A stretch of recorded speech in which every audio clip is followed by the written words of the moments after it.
दोस्तों, मैं हूं अनुज शर्मा और आपका बहुत बहुत स्वागत करता हूं अपने इस चैनल एरोमा केमिस्ट्री क्लासेस में। जैसा कि आप जान रहे हैं, बढ़िया से जान रहे हैं कि बहुत सारे जो मेरे साथी हैं वो नेट ऑलरेडी क्वालिफाइड है। जेआरएफ नेट क्वालिफाइड करने के बाद, क्वालिफाई होने के बाद भी अगर पीजीटी नहीं निकलता है तो शायद ये हमारे किसी भी तरीके से जो तैयारी करने का प्रोसेस है, जो तैयारी करने का तरीका है, वो शायद हो सकता है डिफरेंट है। क्योंकि मेरी नॉलेज में कोई कमी नहीं, क्योंकि आपने जेआरएफ और नेट क्वालिफाई किया। मैं आपकी बात कर रहा हूँ, अपनी बात नहीं कर रहा हूँ। अगर आपने नेट और जेआरएफ क्वालिफाइड है, फिर भी अगर आपसे पीजीटी नहीं निकलता है तो फिर आपके अंदर ऐसी क्या कमी है, उस कमी को जानने के लिए आज इस पूरी वीडियो को ध्यान से देखिएगा।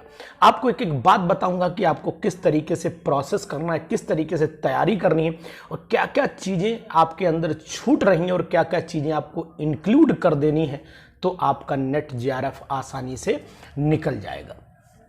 नेट जेआरएफ निकल जाएगा, साथ में पीजीटी एग्जाम भी निकलता है।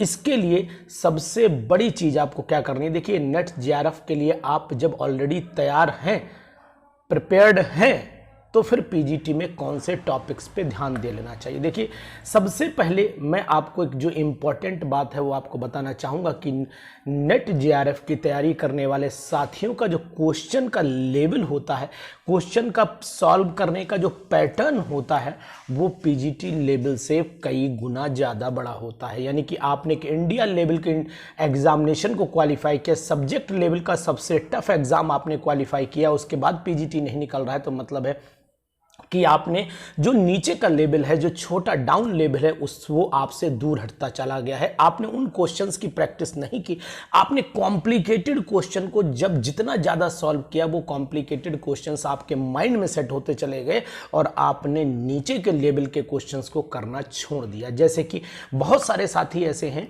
जो नेट जेआरएफ निकालने के बाद पीजीटी में अगर उनसे स्ट्रक्चर ऑफ एटम की बात करो, केमिकल बॉन्डिंग की बात करो, पीरियोडिक टेबल की बात करो, इलेक्ट्रोकेमिस्ट्री की बात करो, सरफेस केमिस्ट्री की बात करो, मेटलर्जी की बात करो, पी ब्लॉक की बात करो, डी ब्लॉक की बात करो, तो फिर वो जो लेवल से वो सॉल्व करते हैं, वो लेवल मुश्किल से 25 से 30% पीजीटी में आता है। और 25 से 30% का अगर वो लेवल है तो क्या आप पीजीटी क्वालिफाई कर पाएंगे? नहीं कर पाएंगे। तो इसका मतलब ये हुआ कि हमें उस लेवल को मेंटेन, क्योंकि 25% तो हमें वहां से कवर करना ही करना है, और साथ में जो बचा हुआ हमारा 75% में 25% बीएससी और एमएससी का लेवल चला जाता है। लेवल 3 मैंने डिवाइड कर दिए। 25% टफेस्ट लेवल जो नेट जेआरएफ ने पिछले 16, 13, 16 और 21 ये जो एग्जाम हुए हैं, 13, 16, 21 के जो एग्जाम हुए, इन्होंने लेवल को बढ़ाया है। जिसमें इन्होंने पहले 13 को, अगर 13 का पेपर उठाता हूं, 13 का पेपर भी मेरे पास रखा हो, तो उसमें देखता हूं मात्र 15% जो है वो नेट जेआरएफ लेवल उठाया है। उसके बाद 2016 का पेपर देखता हूं तो उन्होंने 20% लगभग उठाया है, और पिछली बार उन्होंने लगभग 30% उठा लिया। हालांकि मैं 25 का एवरेज ले रहा हूं, लेकिन 30% मानता हूं कि 25 से 30% पिछली बार में था। तो आपको मैं ये सलाह दूंगा कि जितने भी मेरे साथी नेट जेआरएफ ऑलरेडी क्वालिफाइड हैं, अगर वो CSIR नेट का एग्ज़ाम दिए हुए हैं या दे रहे हैं एग्ज़ाम, सभी को ये सलाह दी जाती है, सभी को ये हिदायत भी दी जाती है कि आप लोग एक काम जरूर करें कि अपनी प्रैक्टिस लास्ट ईयर के पेपर के साथ साथ में स्टैंडर्ड क्वेश्चंस की करना शुरू कर दीजिए। स्टैंडर्ड क्वेश्चंस मैंने अपने चैनल पर बहुत सारे कराए हैं, बहुत सारे लाइव क्लासेस में जो मेरे नेट जेआरएफ साथी जुड़े हुए हैं, उन्होंने क्वेश्चंस किए हैं और इस बात की भी सराहना की कि नहीं अनुज सर, आपने जो क्वेश्चंस दिए थे उनका अपना एक लेवल है, अपना एक स्टैंडर्ड है। जो लाइव क्लासेस में है वो सब लोग इस चीज़ को जानते हैं और एग्री भी करते होंगे। यहाँ पर मैं अपनी तरफ से कुछ नहीं कह रहा हूँ, लेकिन अगर आपने जो क्वेश्चन का लेवल आपने आंक रखा है, उस लेवल से अगर आप बहुत ज़्यादा नीचे चले गए, नुकसानदायक हो जाएगा। बहुत ज़्यादा ऊपर चले गए तो मतलब आप 25% ही कर पाएंगे। तो इसका मतलब है कि मिडिल लेवल को भी मेंटेन करते हुए क्वेश्चंस हमें करने पड़ेंगे। और अगर ये क्वेश्चंस आप करते हैं तो इनके लिए बेटर तरीका होगा कि 25 से 50 क्वेश्चन पर डे की प्रैक्टिस करनी थी आपको पिछले 6 महीने पहले, लेकिन आज की डेट में एग्ज़ाम आने वाला है।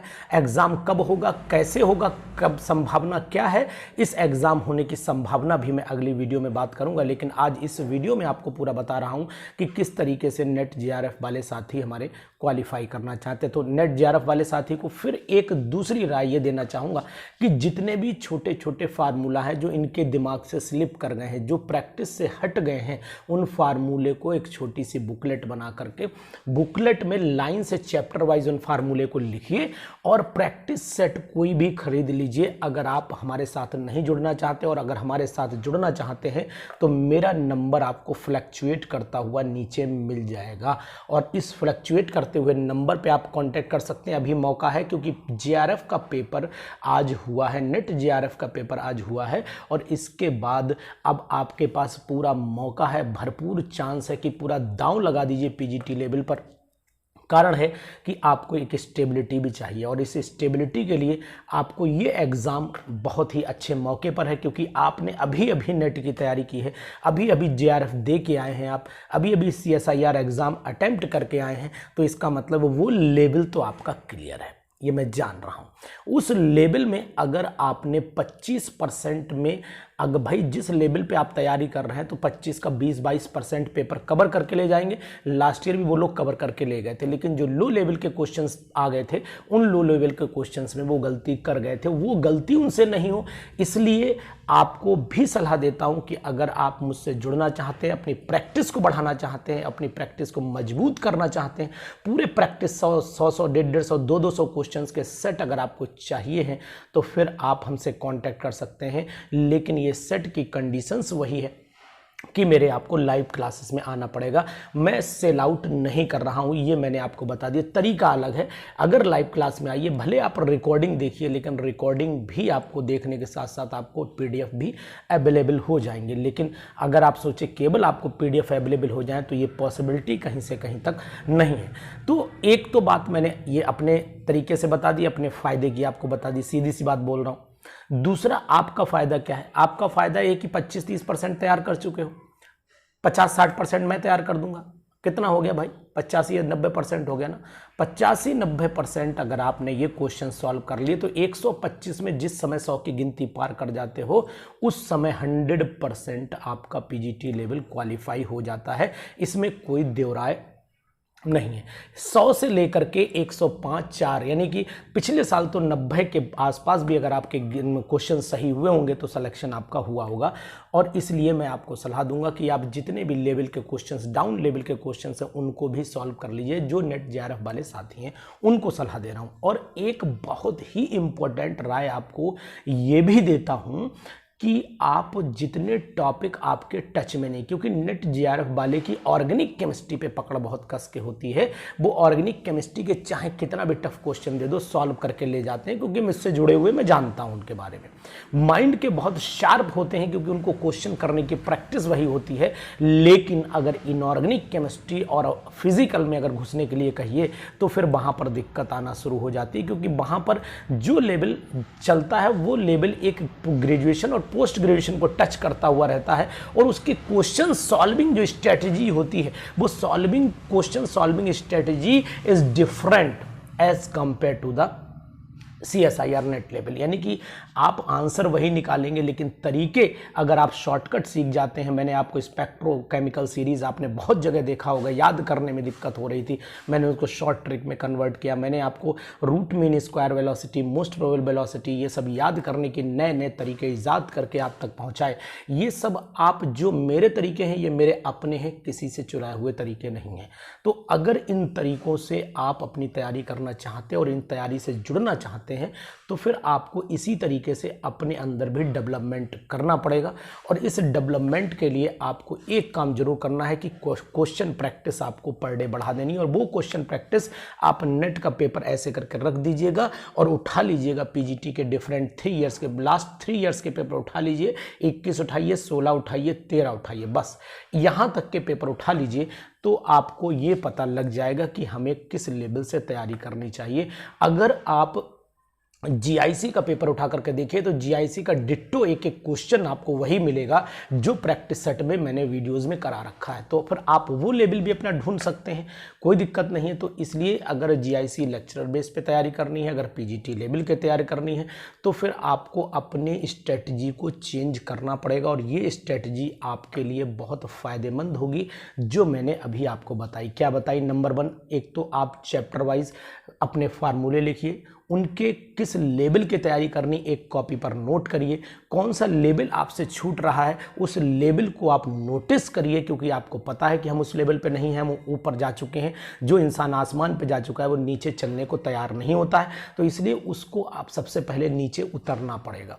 और उसके बाद क्या करिएगा, पर डे 50 से 60 क्वेश्चन की प्रैक्टिस शुरू कर दीजिए अभी से, अभी मौका है। और अगर आप वाकई में पूरी भरपूर तैयारी से लगे हुए, जो लोग नहीं जा रहे हैं, किसी कॉलेज में नहीं जा रहे हैं, किसी इंस्टीट्यूशन में नहीं पढ़ा रहे हैं, किसी डिग्री कॉलेज में नहीं पढ़ा रहे हैं, कोई कोचिंग इंस्टीट्यूशन नहीं पढ़ा रहे हैं, केवल और केवल तैयारी पर लगे हुए, तो उन सभी साथियों को मेरी ये बहुत अच्छी सलाह है कि 150 से 200 क्वेश्चन पर डे की प्रैक्टिस कर डालिए। 500 600 क्वेश्चन निकाल दिए 2-3 दिन के अंदर। देखें सिलेक्शन कैसे नहीं होता, सिलेक्शन 100% तय होगा। तो प्रैक्टिस जरूरी है आपके लिए, प्रैक्टिस पे भरपूर ताकत लगा दीजिए, जितना जोर हो सकता है प्रैक्टिस के लिए लगा दीजिए। और ये प्रैक्टिस आपको पर डे करनी। किसी भी तरीके के क्वेश्चन की अगर दिक्कत आती है तो आप मेरे पास भेज दीजिए, मैं उसका सॉल्यूशन आप तक पहुंचाऊंगा। समय मिलेगा तो सॉल्यूशन जरूर आप तक पहुंचाऊंगा, अगर क्योंकि मैसेजेस बहुत आते रहते हैं, इन मैसेजेस को देख करके सब हर किसी का जवाब देना ये संभव थोड़ा नहीं हो पाता है, लेकिन हाँ मैक्सिमम पॉसिबिलिटी आप तक पहुंचाई जाएगी।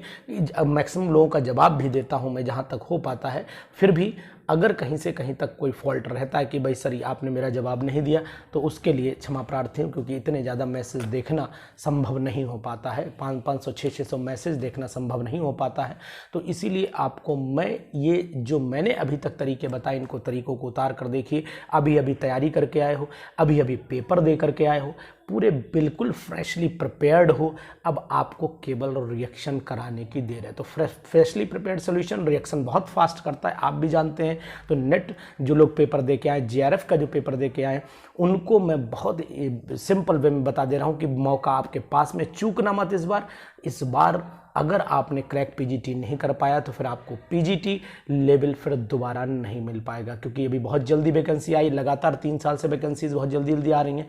इसके बाद हो सकता है कब वैकेंसी आएंगी कुछ पता नहीं, एग्जाम का कुछ पता नहीं है। इसलिए मौका न गवाइएगा, मौका पूरी तरीके से आपके हाथ में है। और अगर आपने इस मौके का फ़ायदा उठा लिया तो फिर जय आपकी होगी, सिलेक्शन आपका होगा। और नेट का एग्ज़ाम इतने सटीक टाइम पर हुआ है कि चोट गरम अगर लोहे पे दोगे आप तो लोहा 100% अपनी शेप बदल लेता है। तो ये तो मौका आपके सामने है, ये तो पीजीटी का पेपर है, इतना लोहा नहीं है कि आप इसे बदल ना पाओ। इसलिए मैं आपको सलाह देता हूं कि इसी समय उतर जाइए तैयारी पर और भरपूर तैयारी का जोर लगा दिए। और अगर आपको मेरी कोई ज़रूरत पड़ती है तो नंबर नोट कर लीजिए, 9473702711 पर आप फ़ोन कर सकते हैं, बात कर सकते हैं, हमसे राय ले सकते हैं और साथ में हमारे क्लासेस को ज्वाइन भी कर सकते हैं। अगर आप इसमें इंटरेस्ट रखते हैं तो मोस्ट वेलकम, नहीं तो तैयारी करके एक बार सिलेक्शन करके आंसर को जरूर दिखाइएगा।